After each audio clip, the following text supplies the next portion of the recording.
Bismillahirrahmanirrahim. Dear students, I am Professor Dr. Akmal Laik from the Pediatric Department at Akhtar Said Medical College. The topic for today's discussion is child psychiatry and various psychiatric, behavioral, developmental issues that we come across while dealing with children.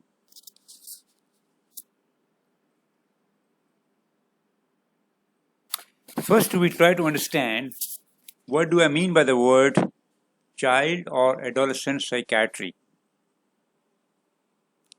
This is basically a branch of medicine where there is a good amount of interrelationship between pediatrics, which is the medicine of children below the age of 18 years before they become adults, and psychiatry. So, as you all understand that there are problems, issues in the health of children, some of them they are physical health that we have been discussing so far. And now is the time that we start understanding some of the health issues which are pertaining to mental health, developmental issues, behavior issues, learning disorders, intellectual issues. So, all these are covered in the heading of child, adolescent psychiatry. These are also very important. We should never underestimate that these are very rare.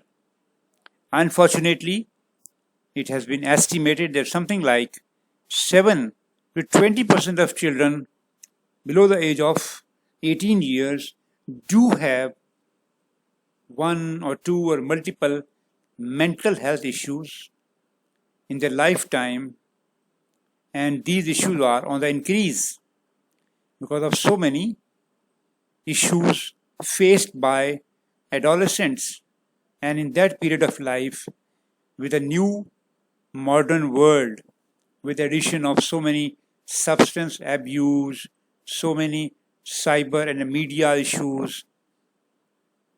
The number is growing. As a rough estimate found that something like 7 to 20% of children, they have some sort of mental health issues before the age of 18 years, which is covered by pediatrics. Hence, we all should know some of them. Well, there's a very, very long list. The number is growing. But let me give you some idea that what are the main mental, developmental, behavioral health issues and how do we classify them.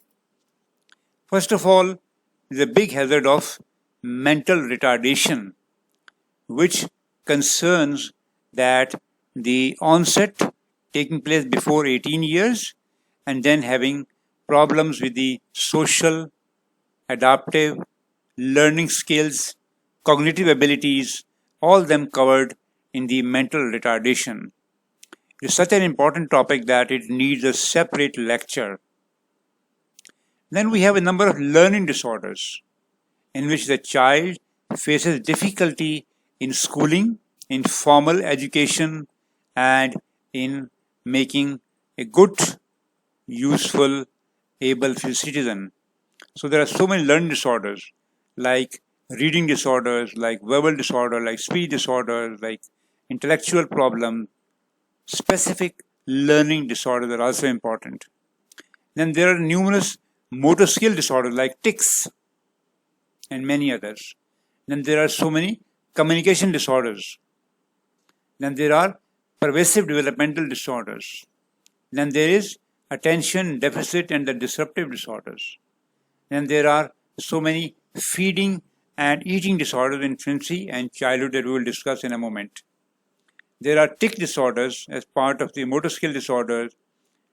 There are elimination disorders and other disorders which are less important. So the list is very long and very exhaustive, and in this lecture we will try to cover only the important ones.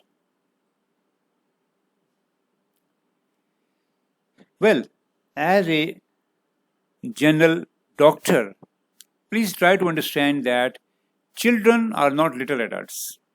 Children are in a stage of development, so their problems must be viewed in the context of a person who has still not become an adult. I give you the example that a 3-year-old child is brought to the doctor that he is soiling and is not informing the parents about the urge to pass urine or pass stool. Compare this child with another child who is brought at 7 years of age having similar problem. What does it mean? A 3-year-old child with this problem may be treated as having a normal behavior. He is still developing a bladder control and a bowel control. But at 7 years of age, we expect this child to be fully able to control his bowel and bladder. So that would be an abnormal complaint requiring investigation and therapy when it affects a 7-year-old child. Similarly, the mother brings to you her baby who is 2 years old. He is very angry, he breaks things, he is always crying and frequently becomes very irritable and very rough. We call them as temper tantrum. He is age 2 years old. Now, compare this child's complaint with another elder sibling who is 10 years old and has similar problem with excessive rage, anxiety, apprehension, break things, talks foul language.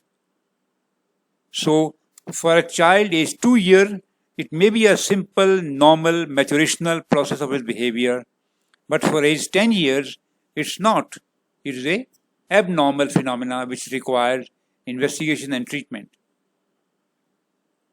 Many a time you see that a mother is dropping her young kid, they're 3 years old, and the baby is seen and the child is seen crying at the gate of school or nursery.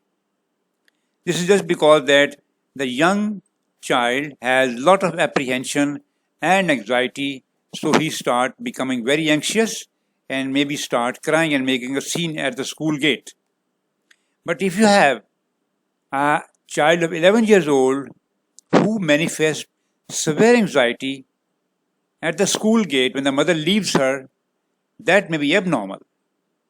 So the idea of giving you these 3 different examples is that please try to understand the complaints made by the mother in the context of the patient's age and the level of development and behavior. Right. Now we come to some very important problem that we face in pediatric practice. One thing is called ADHD, Attention Deficit Hyperactivity Disorder. Fairly common. So, there are 3 main criteria in which we base our diagnosis. First, the young child, he is having difficulty in maintaining full mind concentration on anything that he is doing it, and he cannot pay due attention on one particular issue. He is always disturbed. The second important component is that he is quite hyperactive. And the third component is that he is always impulsivity. So these are the 3 important features of this important psychiatric issue in children: disturbed attention, inattention or lack of concentration, hyperactivity, and impulsivity. Now, what do you mean by the word? The word inattentiveness means that the young child has difficulty in maintaining and sustaining adequate attention, maybe at home, maybe at school, or maybe any work he is doing it. He is very careless and makes number of mistakes in schoolwork. When you give him some task, he doesn't perform well and fails to complete it. He is quite disinterested, which requires some many mental activity. He becomes uninterested. He frequently forgets and does not remember where he left things. So these are all what is called inattentiveness. Next, the child manifests hyperactivity, जिसे हम कहते हैं निचला नहीं बैठता, सुकून से नहीं बैठेगा, बल्कि is always running, moving, even fidgeting, playing with the fingers, running about, climbing, difficulty in obeying elder commands, often on the go, हमेशा move करता रहता है, भागता रहता है, talks excessively.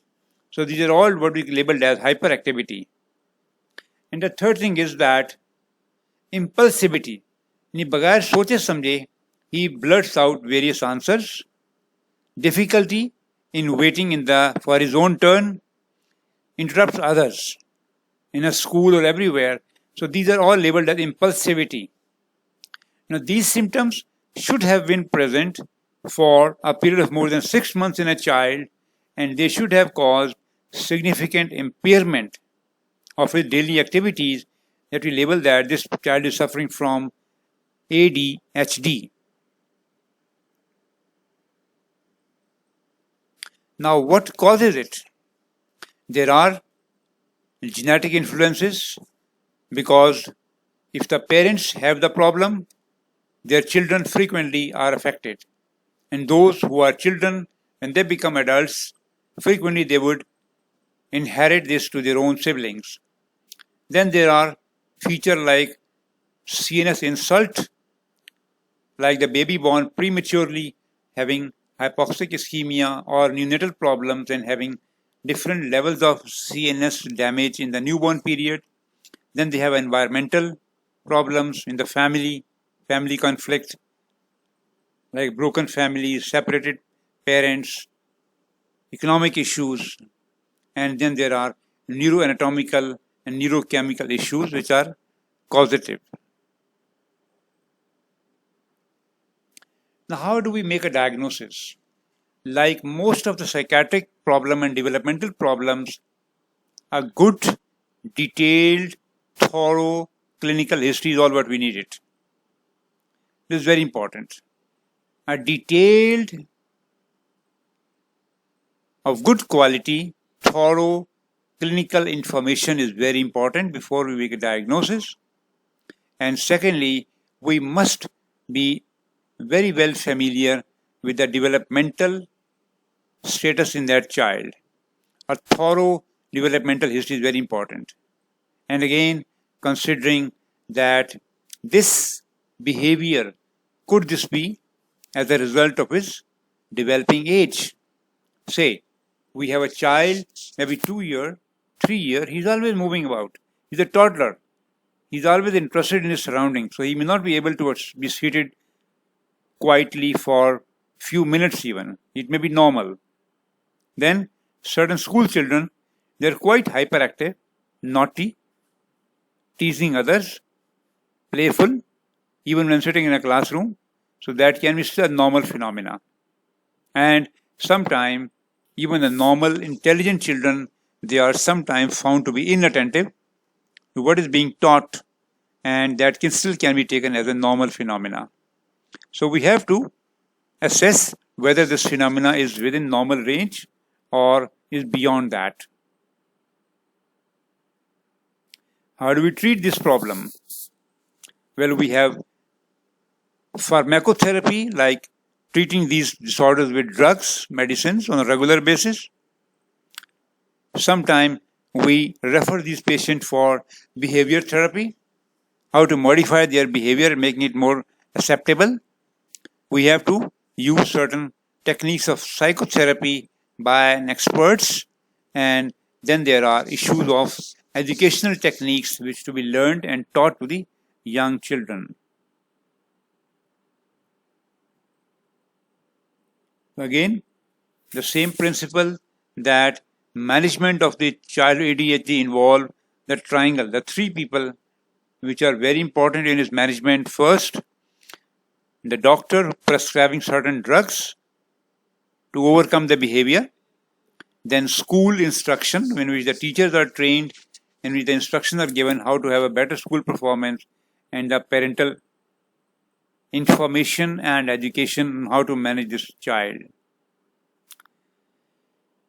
For many decades now, established drugs are like various CNS stimulants like methylphenidate and derivative Ritalin, and drugs like amphetamine like dexedrine and derivatives. So these are all basically stimulants, CNS stimulant, but they have very important beneficial effect of controlling the abnormal behavior of these children with attention deficit syndrome. Other drugs which are also utilized are non-stimulants, like certain antidepressants, antipsychotics, and atomoxetine.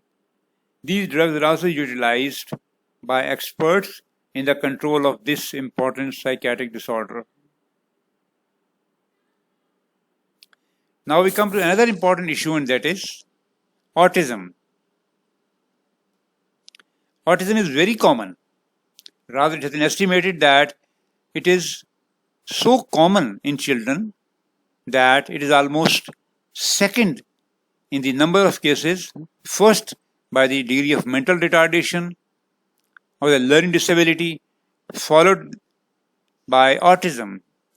Autism is again a developmental disorder that appears before 3 years of age, and brain has something very important function to perform, and that is social and communication skills.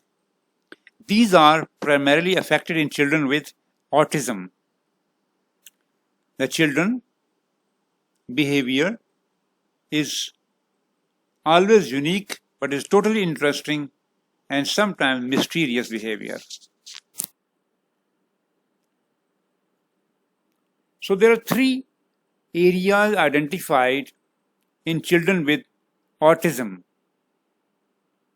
There are behavior issues, impaired issues. So the triad of impairment is in three different areas. Number one, social deficit, interpersonal communication, ability to talk, relate, contact with the next person, communication deficit, especially speech, which is primarily affected.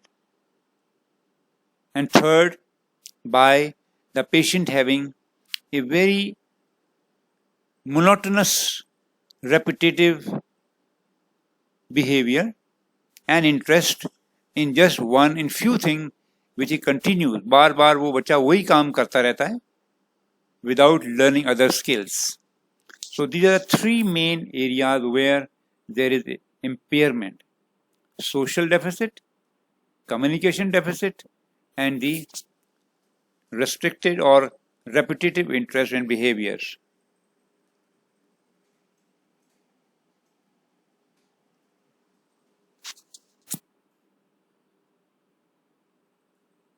Now, how do we detect these babies in autism? Very important, because we need to detect these children earlier. Number one, say, when you smile in front of baby, he doesn't give you a response. He doesn't give you a smile without any joyful expression, and he is still reached 6 months of age. Very unusual. And at the age of 9 months, he doesn't share with you any sound, smile, or any facial expression, even up till 9 months of age. There is no sound making like babbling sound so commonly heard when you approach a baby by 12 months of age. When again you approach, he doesn't point, no pointing, no showing, no reaching, no waving, bye bye, by 12 months of age. जब आप उसके सामने हाथ करें तो आप भी हाथ आपकी तरफ पॉइंट आउट नहीं करता. He makes no meaningful words by 16 months of life. He is not making any two-word phrases by 24 months, and he is having loss of speech or babbling or social skills at any age. So all of them, these are important indicators that this patient might be having autism.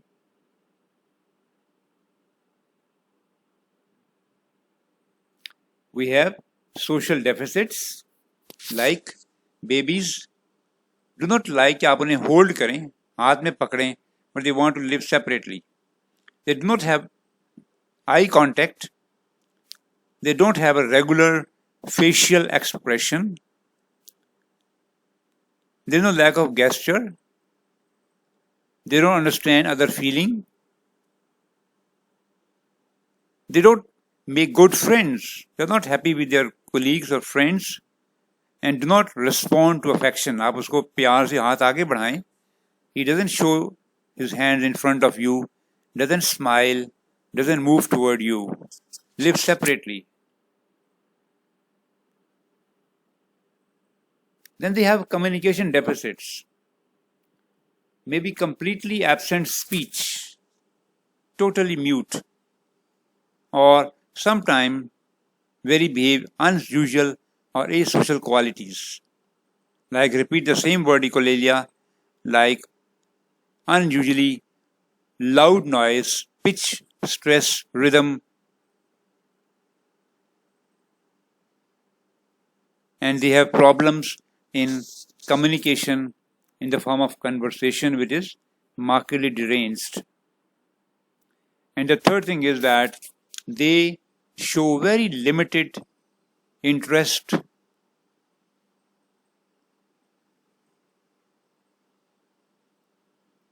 and they don't reject, sometimes they reject their toys, like interest in a thing which are regarded as unusual, like washing machine, like license plates.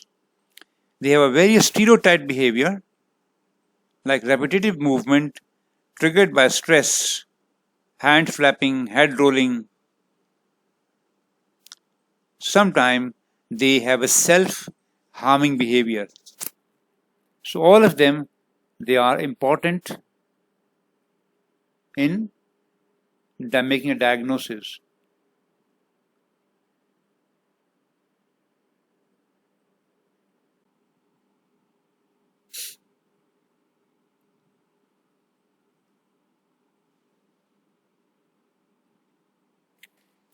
So how do we treat these patients when they have been diagnosed as having autism, autistic behavior? How do we treat them? The treatment is, there are certain drugs which are labeled as antipsychotic drugs, like risperidone or risperdal, quite effective in reducing the autistic behavior, in reducing the aggressive and the temper tantrum.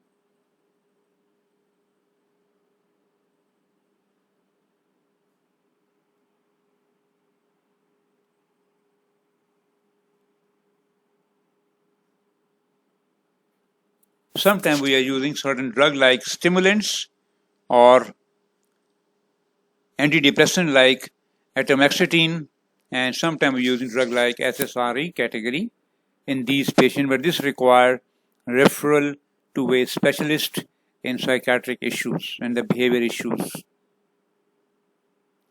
These children also are benefited by psychological treatment like speech and language therapy, in the skill training, social skill training, and behavior modification programs carried out in the various centers which excel in management of autism in children. Well, one more important issue is when that is enuresis. We all know that young infants and children do not have bladder control. They wet their panties whenever the bladder is filled as a reflex. But then the control is gradually gained by all children except few.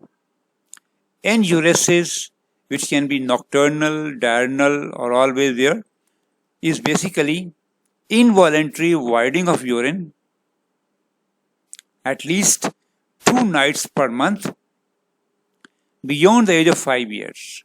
We expect that maximally up to the age of 5 years the child should have adequate bladder control, and of course there are no congenital or acquired defects of the urinary tract. If there is an anatomical defect present congenitally or acquired inside the urinary tract, the patient may become incontinent.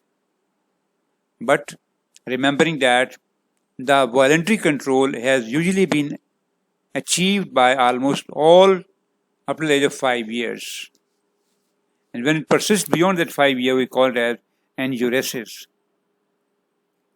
It can be primary when the child would never gain nocturnal control. Primary. In 85% cases belong to this category. It can be secondary. That is, the young child had at least 6-month period of dry nights and then again develop bedwetting. We call it as secondary. Now, how do we treat these children? Of course, history taking and examination is always there, and then diagnosis has been made, and now we come to the treatment. First of all, we should teach the parent not to give these children excessive fluid. There is no fluid after 8 o'clock at bedtime. Second, they must go to the toilet and empty the bladder at the bedtime regularly without forgetting it. Third, double voiding, which means once when they go to bed and after 2 hours, if they have gone to bed, they are again taken to the bathroom to empty the bladder. They wake up at night and ask them to use toilet once again. The toilet should be very nearby so that the patient doesn't have to go too far away and then he want to skip that. And of course, if the patient still passes urine in the morning, then he is waken up and he asked to clean the mess he has created. Of course, it doesn't mean any punishment, but then he has to realize that this is not good for his bed and for his inconvenience for the parents and mother especially. This is followed by use of an alarm therapy in which patient's panties, there is a special pampers with a sensor applied to it, and sometimes patient is laid on a sensor pad, and if it becomes wet, it starts making a loud noise, loud alarm. So patient ultimately realizes that he has passed urine in bed, wet clothes, and now he has to wake up now. Many a time it is successful and patient learns how to avoid that. And of course, then there are so many drugs which are used to control the bladder movement. An important drug is with a derivative of the vasopressin, DDAVP ADH hormone. This is used for children more than 4 years of age The drug reduces the nocturnal urine formation to very low levels. The dose is usually employed as 20 micrograms as a nasal spray in each nostril, maximum 80 micrograms. Now there are tablets also available which the patient can take on regular basis once a day at bedtime for at least 2 to 3 months. Of course, being an ADH vasopressin, this can cause hyponatremia, disorientation, seizures, and coma in selected cases. Then we have certain drugs like anticholinergics, which make the bladder muscle strong. Oxybutenen chloride is one such compound, and patients are given a tablet at bedtime. It increases the bladder capacity and reduces the contraction of detrusor muscle. So there is little emptying of the bladder at the night time. Being an acetylcholine anticholinergic, it will cause dryness of the mouth, blurred vision, facial flushing, and given 5 milligram tablet is given 2 to 3 times a day. The third important drug is a time-tested drug as imipramine or tofranil, tricyclic antidepressants. That drug alters the sleep mechanisms and the arousal pattern and has cholinergic properties. The dose is given as 25 milligrams at bedtime for older children, and for older children it is something like 50 to 75 milligram administered at 6 p.m. and continued for at least 3 to 6 months.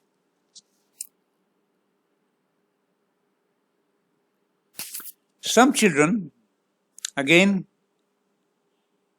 have the problem of behavioral problems, psychiatric problem of doing encopresis, which refers to the condition when the young child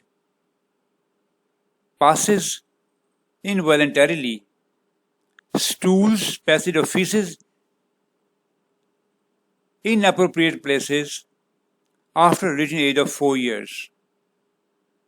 He is now having a developmental age of 4 years, but still he is not continent. Very unusual and very embarrassing for the child and for the surrounding family members and for the peers. So, this includes two different types in which either retentive encopresis, in which the rectum and are filled with hard fecal matter which is not passed out regularly, and there is retention of fecal matter with overflow incontinence. And the second condition is when there is non-retentive encopresis, there is no constipation and there is no overflow incontinence, and the rectum is incomplete and the rectum is empty. So first of all, whenever such child come to us, we take a detailed history examination, in which rectal examination is very important, and if we find fecal retention, hard fecal matter in the rectum, we label it as having retentive encopresis, and sometime in the other category, the rectal examination is empty and there are no fecal matter, and we go for plain abdominal X-ray. And if there is fecal retention with incontinence, we call it as there is evidence of chronic constipation. Now, the treatment is that we must clear the hard impacted retained fecal material. We should use short-term mineral oil or laxatives to prevent further constipation. Can be used by liquid paraffin, glycerin suppositories, on regular basis, and we can use various laxatives orally as well. So we also should have a proper regular bowel habits, like after every meal the child should be taken to the toilet. He should spend some time, sit there, and then the defecation reflex will start and patient will clear the bowel. Children should also receive a high fiber diet and not totally rely on milk diet, because that will cause more constipation. And a high fiber diet like fruits, juices, vegetables are always added in the diet of children. Then we have certain eating disorders in children. You must have heard about a condition called anorexia nervosa, in which especially young girls or young adolescent girls and sometimes boys, they are very much concerned, apprehensive about the body shape. They want to maintain their very thin, lean structure, and they stop taking adequate caloric and the diet intake. They become very thin and lean, their body mass index greatly is diminished, and ultimately it leads to a very important medical health condition. Anorexia nervosa, it leads proper admission and consultation with the dietitian regarding further treatment. Bulimia is again an eating disorder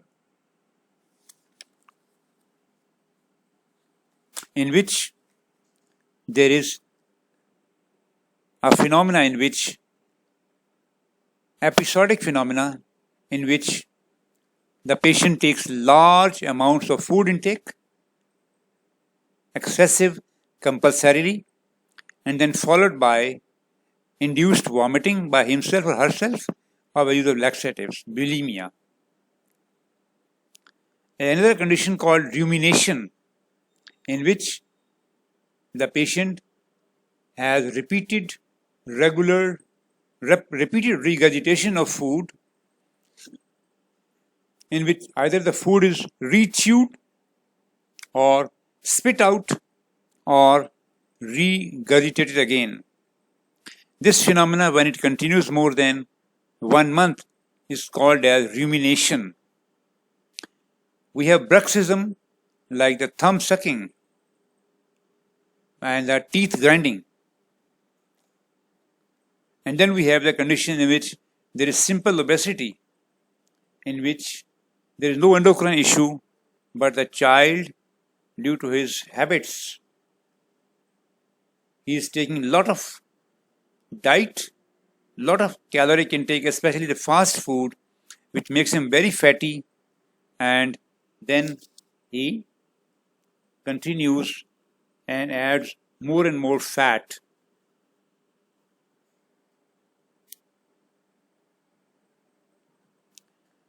Another important habit in children is pica, in which the patient manifests, especially young children, persistent craving and eating non-food items like dirt, cement, paint, hair, chewing gum, like so many things which are non-food items. But they have a craving to ingest all these things, put into his mouth.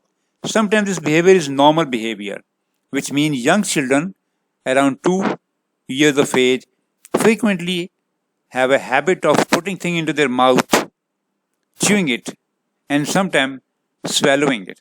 But that is short-lived, and then it stops. On the other hand, pica persists. It is common in children, especially in children from the developing country and those who come from the lower socioeconomic groups. Mostly they are children, but sometimes these are pregnant women as well who are in habit of eating these non-food items. Other important factors are like neglect from the parental side, parental separation, social issues at home, child abuse, or children who are developmentally impaired, who are mentally subnormal, they frequently have this habit of pica, which may be geophagia, like eating of the dirt. Sometimes it causes lot of medical issues like GIT upset in the form of large trichobezoar, like when the patient is taking a lot of hair into his mouth and swallowing it. They cause obstruction in the gut.